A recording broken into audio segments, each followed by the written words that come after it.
आत्मा रामानन्दरमण आत्मा रामानन्दरमण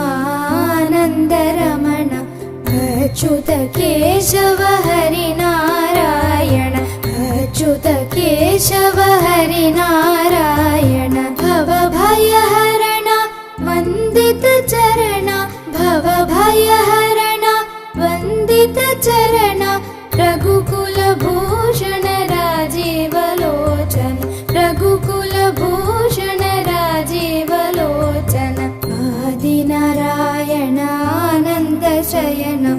आदिनारायणानन्दशयनं सच्चिदानन्द